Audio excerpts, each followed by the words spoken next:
Hi guys. Um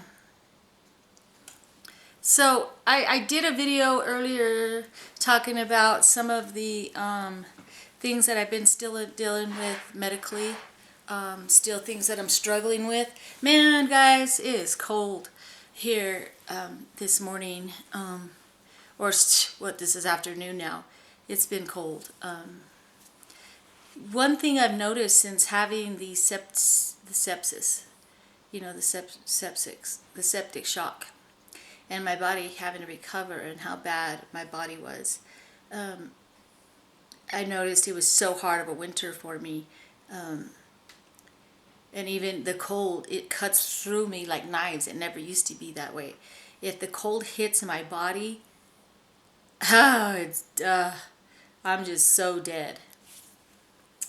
But anyway, so I'm hoping I posted the other video before I post this one, and then I want to do like a music, one on music, something.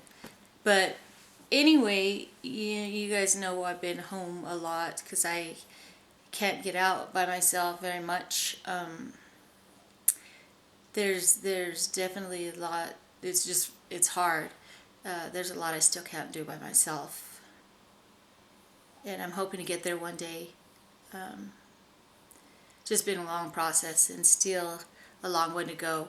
But okay, so what I'm wanting to take care of now, and it makes me smile still think about it. If you go back 3 years ago to my videos, probably about 3 years ago, I'd have to look back at them all. And the Chris Rock videos that I did, because I love his comedy, because he makes me laugh. I think he's just great. I love him on Madagascar. I just love him in a lot of the little different movies he's played and the different things that he's done. But his comedy has always made me laugh when I've needed it the most. I can always count on his jokes.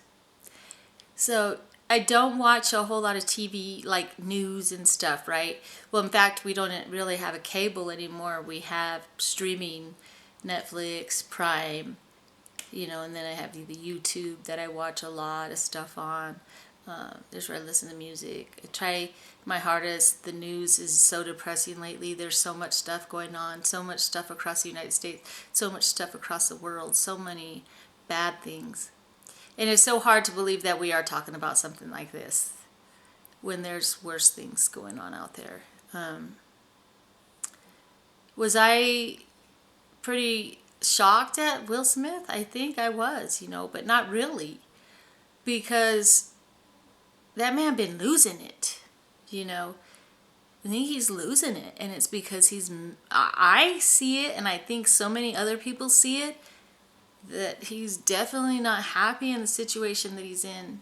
And what's been hard is, I've been watching a lot of these YouTube videos a lot of people are making, because of course y'all know, I have several Tupac reactions, or several Tupac videos that I've done, and everybody knows what, a lot of people have been bringing out the videos, doing videos on the letter that Will Smith and Jada Pinkett Smith's daughter Willow wrote when she was much littler, that went on Instagram. And people can't put that shit out real fast. They put it on Instagram, and there's 1,000 million, probably million people that screenshot that shit.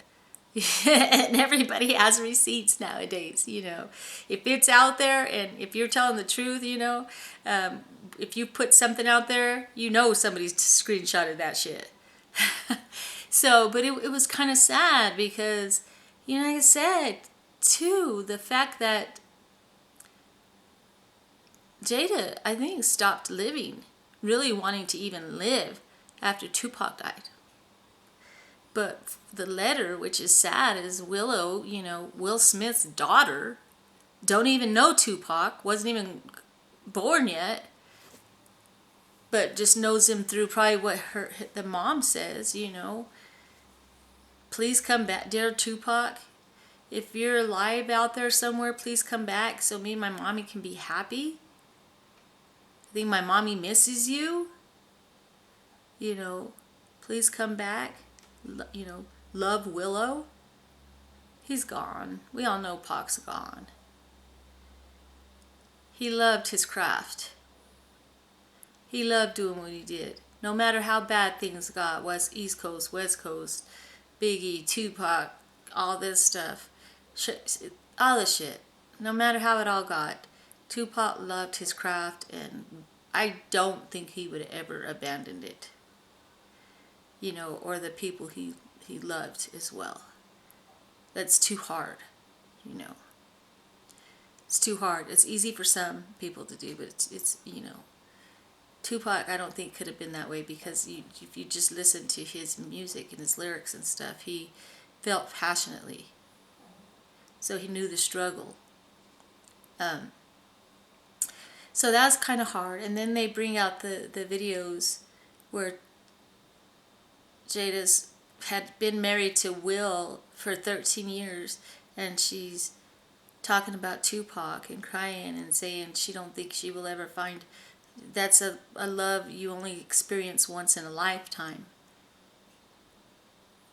Well, I would hope it wouldn't be. I would hope that if you love somebody and somebody truly loves you and you get to experience that, if something happens to you, at least you know you got to experience and you know what to look for again, or what makes you feel like you're alive. I know she said in the Red Table Talk about the affair that she was having with August Alsina, that R&B singer. You know, that was very much a young guy, but that, you know, at least he was 21 or whatever. At least it wasn't anything younger than 18. Still, you know, I don't know what people think about that, but that's a hard thing, you know. And I think Will Smith is so afraid to let go. It's toxic at best, you know, that their marriage, because everybody's seen that. He was laughing at the joke until she rolled her eyes. That's when he felt he needed to get up and be vocal and hit somebody, assault somebody on national television, which totally ruined, he tainted his name, which is sad. All the hard work to get to where you're at that moment, and you go do that shit. How many movies has he been here hoping to get a role that he could be nominated for? And what they say now that he's resigned from the Academy of Arts and Sciences, that he'll never be eligible to be nominated or receive another Oscar. Well, it's a miracle for him to get one. It's very rare for one or two to get three, or, you know, two or more. Me personally, and I don't know if people are going to come at me, but I think they should take his Oscar away. I really do. He did something unspeakable, something that should have never been done. You know, if he didn't like it, he even said it. He knows it's part of the business for his life to be put on display to people, for people to pick apart, and comedians to make fun of if there's something for them to make fun of him over. It's part of the show. It's part of what makes them laugh. Look at all the roasting they do to all the other celebrities, big name celebrities in the room. You know, this first time we've ever seen anything like this. But it is a sad thing, because I love Chris Rock. I stick behind him. I do. I stick behind him because I believe that he is definitely genuine, and he didn't mean it maliciously. I don't think a lot of the things that he says, he doesn't mean. I mean, I seen him joking about, you know, he says, well, you know, when he's talking about OJ in one of his skits, OJ's Nicole Brown's sister, didn't mean she had to go out like that, but I can understand, you know. I can understand. She's having her boyfriend ride around in the car that he bought her, and, you know, just stuff like that, making fun of that situation, which is not a very good situation to make fun of. I don't know. You know, I stayed in a marriage that was very toxic for 16 years. That I know what love is not supposed to be. You know, my childhood was great growing up. You know, of course, I haven't, you know, my parents weren't perfect. My family had their issues. But at the end of the day, we knew our parents loved us. And I miss my mom and dad like no other. And then to lose my brother, his 1-year anniversary death was April 1st. And I was still in the hospital. I remember at that time fighting for my life when they let me know that my brother had passed. And they were afraid to even let me know because they didn't want me to have a setback. There's been a lot of hard things happen since I've been home. Since I got sick, before I got sick. Before it was the worst of the worst. Before, it's been a few years of pure hell. And maybe I deserve it for some of the things that, my oldest daughter would say I would. Because I couldn't get out of a physically abusive relationship towards them. I couldn't get out of there. I didn't know how to leave. But I apologized, and I won't do it again. She doesn't want nothing to do with me. She doesn't want her kids nothing to do with me. But that's just how it is. I love them. I'll never not love them. But I can't make somebody do something they don't want to. See. And my other girls, they don't have a relationship with her. I can't make them have a relationship with her. I can't. They're all grown, just like I can't make her do anything she doesn't want to do. The life can be pretty hard, especially when you're still dealing with everyday life stuff, plus you're dealing with being sick. As I explained in my other video, the diagnoses that I have since got. So, yeah, I'm very, very, I don't know, it's sad to see some of the stuff you see. I want to be, I want to be well again. I want to be able to do everything I was doing before. I want to be, I just want to live again. And right now, I'm thinking getting back into my videos is one of the best ways I know how to do, since I am home. I may look like I am in a 100% better place, but I'm still struggling. Pretty hard, guys. But I'm watching. I'm not the only one, though. That's the thing. I know I'm not the only one. I know there's so many other people out there that have been struggling as well. It's been not easy times.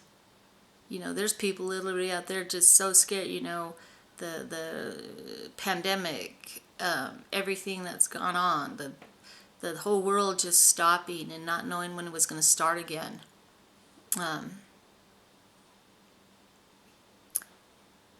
But yeah, I mean, I wish Jada would realize that, what you had with Tupac, the love that you felt for him. I know he was with somebody else or he was with other women. If you think you can never have that again, but you married somebody and you have children with them, you got the best parts of yourself with your children, and you have to, with me and my marriage, I'm like, my kids are the best parts of me, and I keep thinking, how can some things so great come out of something that was so sad? So, and it was the lessons to be learned, the lessons to know that you can have that perfect, not perfect. Well, actually, you can have that love that everybody strives for, that they think only happens once in a lifetime. I think you can find it a few times, depending on the circumstances, depending on if you're opening up to the thought and saying it out loud so the universe can hear you.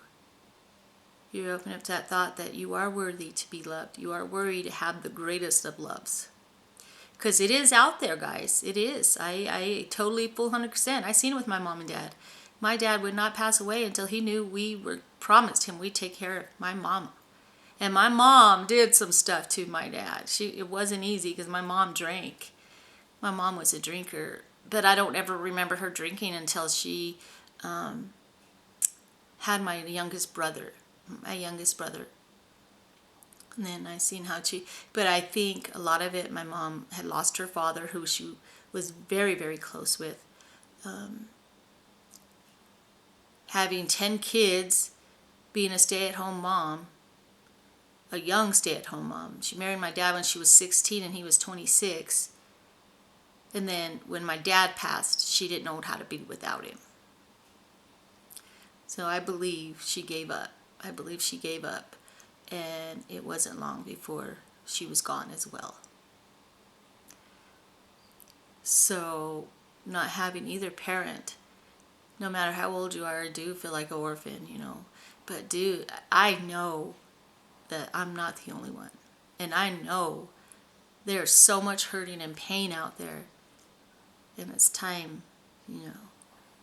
I know I could get back to where I was if I can just get pain under control and the what they think is lupus, which I'm pretty sure too, just reading everything on it, all the inflammation, all this, everything that I've gotten through it all, just not even due to the fact the sepsis, my body having to come back from that, still having to get a gallbladder surgery, but it's dangerous for me to have any type of surgery.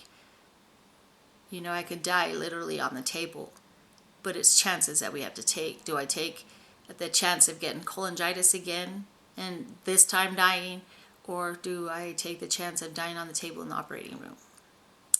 Either or, it's going to happen as exactly as it's supposed to. But I like to hear everybody else's opinions. I know everybody in the whole world is talking about that slap around the world, no matter what's going on besides that. It's a sad thing. Let me know, guys. I appreciate all you people who have stayed subscribed to me, even though I have been gone and I've been sporadic and I looked like shit for a long time there.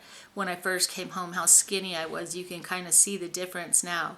Going back to where I'm at now, because now I have to be, trying to maintain a weight because I'm at the weight they want me to be. Now I have to maintain it. That food, me and that food are going to get each other in the end. One of us is going to take each other down, and it's probably going to be the food, because food has to be around for a while longer, be longer than I'm even supposed to be around still, because all y'all have to eat too that are younger than me, that are going to be here for a while. So all my grandkids. But thanks, guys. I love you. I'm going to try to sit here. I'm going to look up some songs because I want to do a couple songs together on one video. Yeah. Give me just a little bit. I'm going to look up some and see what I want to do. All right, guys. Much love. Pray for me. Keep me in your prayers. Just send all the healing energy, all the healing positive energy towards me, because I need it. Because people will have faith in me that I don't have faith in myself. And I tend to have a Stephanie up here that wants to bring me down, So thank you, guys. Love y'all. Bye. Talk to you here in a few. Bye.